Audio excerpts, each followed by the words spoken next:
The hidden chemicals you breathe, wear, and absorb every day. That's my topic for today, folks. I'm John, your carnivore teacher, and for decades we've been taught to pay attention to what's on our dinner plate. Read the ingredient label. Watch out for artificial colors, preservatives, seed oils, and ultra-processed foods. But here's a question.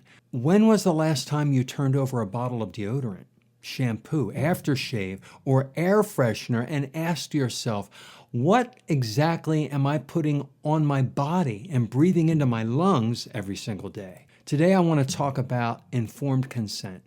This isn't about fear. This isn't about perfection either. This is about understanding what we're exposing ourselves to so we can make better decisions. Your skin isn't just a covering. It's a living organ. In fact, it's the largest organ in the human body. While it's an excellent barrier, it isn't an impenetrable wall. Many compounds applied to the skin can penetrate into the outer layers, and some ingredients have been shown to enter the bloodstream depending on their chemical properties and the product being used. Now, compare that to your lungs.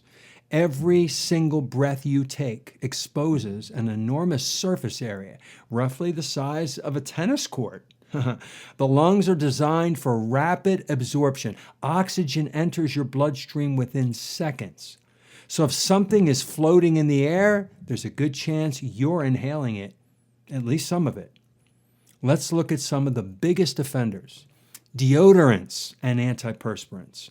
Most people use one every day without giving it a second thought. Many conventional products contain synthetic fragrances. That single word, fragrance, may represent dozens or even hundreds of undisclosed chemicals because companies are allowed to protect fragrance formulations as trade secrets. Some products also contain preservatives such as parabens, solvents, and various antimicrobial agents. Antiperspirants work differently than deodorants. Rather than reducing odor, they reduce sweating by using aluminum salts that temporarily block sweat ducts. The evidence linking aluminum-containing antiperspirants to disease like breast cancer or Alzheimer's remains inconclusive. At this point, major health organizations have not established a clear causal relationship. But here's my position. If I don't need to block one of my body's natural cooling and detoxification mechanisms every day, why would I? Sweating is normal. Sweating is healthy. And personally, I'd rather reduce body odor by improving my diet and hygiene than by covering it up with a chemical cocktail. Now, aftershaves and cologne. That refreshing burn after shaving, it's usually alcohol. But that's only part of the story. Many aftershaves also contain synthetic fragrances, phthalates used to help scents last longer, preservatives, and other compounds that can irritate sensitive skin. Some individuals develop allergic contact dermatitis, skin irritations, headache, respiratory symptoms after repeated exposure to heavily fragranced products. All right, the stronger the scent, the more chemicals are often involved in creating that scent profile. Again, informed consent. Know what you're choosing. Shampoo. Think about this. Most of us have shampoo running over our scalp every single day for decades. I don't. I use soap, but many shampoos contain surfactants that remove oils from the surface. Some also include preservatives and silicones and synthetic fragrances, dyes, and conditioning agents. Certain preservatives, such as formaldehyde-releasing compounds, have raised concerns because formaldehyde itself is a known human carcinogen at sufficient exposure levels.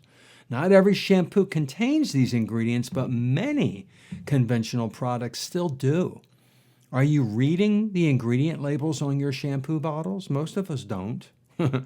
If your scalp becomes irritated, itchy, flaky, or inflamed, it may not simply be dry skin. Sometimes it's the product. Many people notice improvements after switching to simpler, fragrance-free products. All right, let's talk about candles now. Something most people think makes their home healthier.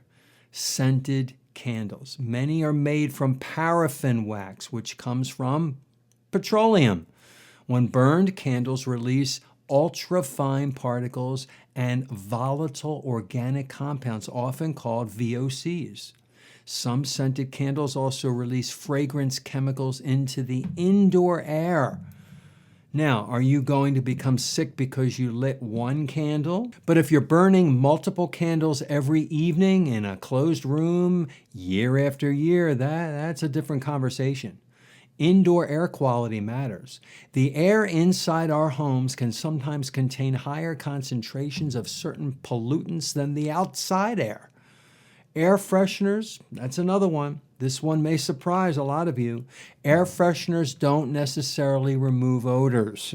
Many simply cover them up with stronger fragrances. Sprays, plug-ins, gels, wax melts, they all work by releasing chemicals into the air continuously. And those chemicals don't just disappear. You breathe them in. Some release VOCs that can react with ozone already present indoors to form additional airborne compounds, including formaldehyde under certain conditions. If you have asthma, allergies, or chemical sensitivities, these products can make symptoms worse. Sometimes the healthiest air freshener is simply opening a window. Fresh air. Imagine that, right? All right, let's talk laundry products. Even your clothes can become a source of chemical exposure. Highly scented detergents and fabric softeners often leave fragrance residues on clothing that continue to evaporate throughout the day. That means you're wearing those fragrances against your skin and inhaling them for hours. Many people assume that if something smells clean, it must be healthy. Those are two completely different things. A strong fragrance is not evidence of cleanliness. It's evidence of fragrance. The dose matters. All right, now let me be clear. I'm not saying every chemical is dangerous. Everything is made of chemicals, including water, right?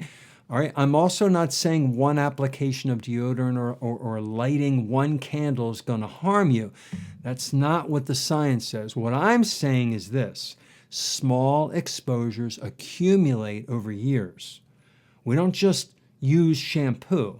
We use shampoo, conditioner, deodorant, body wash, lotion, perfume, aftershave, laundry detergent, fabric softeners, air fresheners, cleaning products, candles, cosmetics, and who knows what else.